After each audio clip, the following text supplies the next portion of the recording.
से उलझते हैं। अभी तो करबला का आखिरी मैदान बाकी है, कुछ देर की खामोशी है, फिर शोर आएगा। आज का वक्त है, कल हमारा दौर आएगा। करबला आखिर इतना फेमस क्यों है? कोई भी मुसलमान जब हेट स्पीच देता है, जब एक भड़काऊ बयान देता है, तो करबला का जिक्र हमेशा क्यों करता है? ये बार बार सवाल आप लोग के मन में आ रहा होगा। तो आज इस सवाल पर चर्चा करेंगे और कैसे शिया और सुन्नी दो मुसलमान, जो कि दोनों इस्लाम के पार्ट है, दोनों एक ही जगह से निकले थे, ये दोनों अलग कैसे हो गए, कैसे एक दूसरे के खून के प्यासे बन गए, ये पूरा कहानी मैं आपको आज सुनाऊंगा।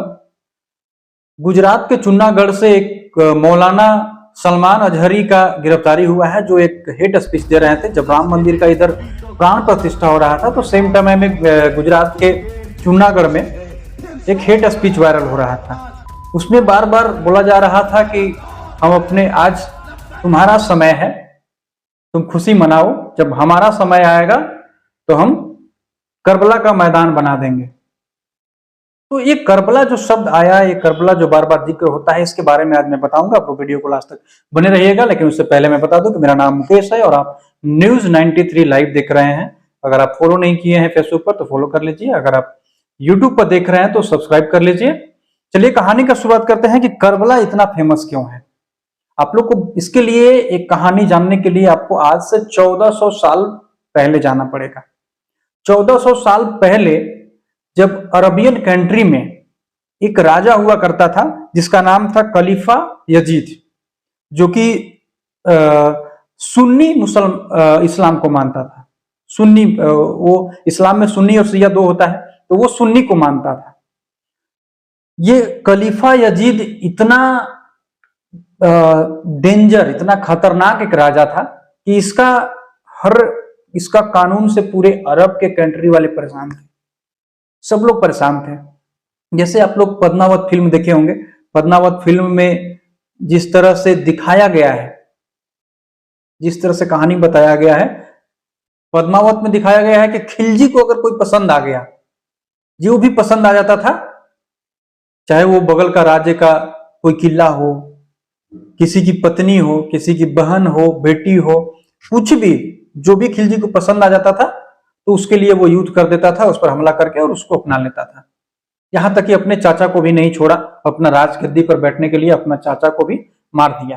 तो सेम वैसा ही खलीफा यजीद जो सुन्नी मुसलमान था, उसका कहानी सेम था। उसको जो भी पसंद आ जाता था उसको वो नहस तहस कर देता था। पूरे अरब कंट्री में कोई एक को भी हिम्मत नहीं था कि उसके खिलाफ खड़ा हो सके, उसके खिलाफ बोल सके, आवाज उठा सके। लगातार वो रूडी एक तरफा शासन कर रहा था, लोग त्राहिमाम कर रहे थे, लेकिन किसी का हिम्मत नहीं था कि उसके खिलाफ कोई बगावत कर सके। पहली बार कोई अगर उसके खिलाफ खड़ा हुआ तो वो थे हजरत इमाम हुसैन। अब ये हजरत इमाम हुसैन कौन थे? ये मोहम्मद साहब का बेटी का बेटा, यानी कि नाती थे, और ये शिया मुसलमान थे, हजरत इमाम हुसैन। पहली बार अगर खलीफा यजीद के खिलाफ अगर कोई खड़ा हुआ, कोई बोला, कोई आवाज उठाया, तो वो थे हजरत इमाम हुसैन। इस बात का पता खलीफा यजीद को चल गया। जब उसको पता चला तो वो जंग का ऐलान कर दिया और हजरत इमाम हुसैन को घेर लिया।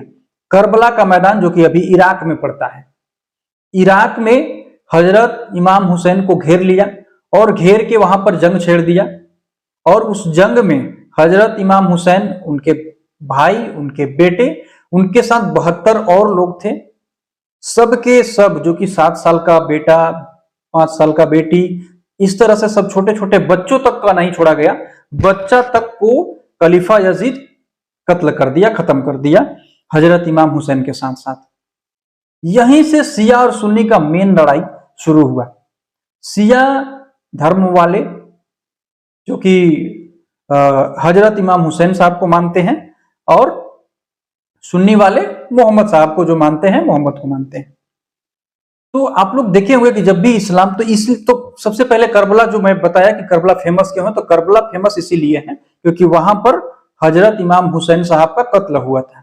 जंग छिड़ा था दोनों में, खलीफा यजीद और हजरत इमाम हुसैन में, जो 880 ईस्वी से 883 ईस्वी के आसपास में हुआ था। आज से 1400 साल लगभग पहले।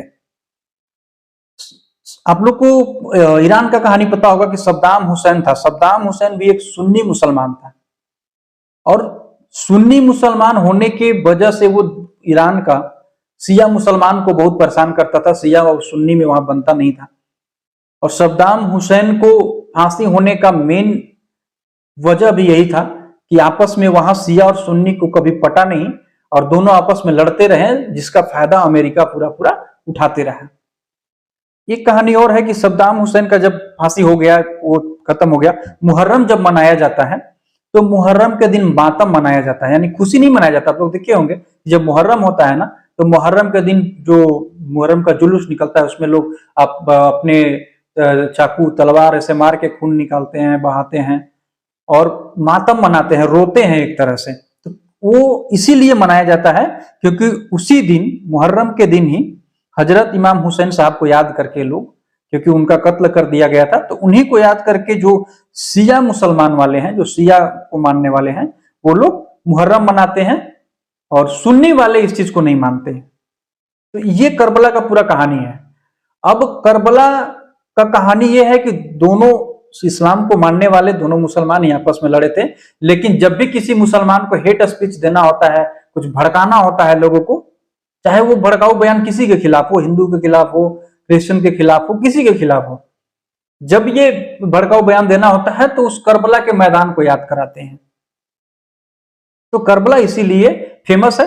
करबला जो कि इराक में पड़ता है, वहां पर हजरत इमाम हुसैन साहब का मस्जिद है, वहां लोग जाते हैं, मुहर्रम पर घूमने जाते हैं। और अगर हज करने लोग सऊदी में जाते हैं, और मुहर्रम मनाने दूसरा, यानी कि इस्लाम का सबसे बड़ा जो मान्यता वाला जगह है वो है हजरत इमाम हुसैन साहब का जो मस्जिद है करबला में। तो करबला इसीलिए फेमस है।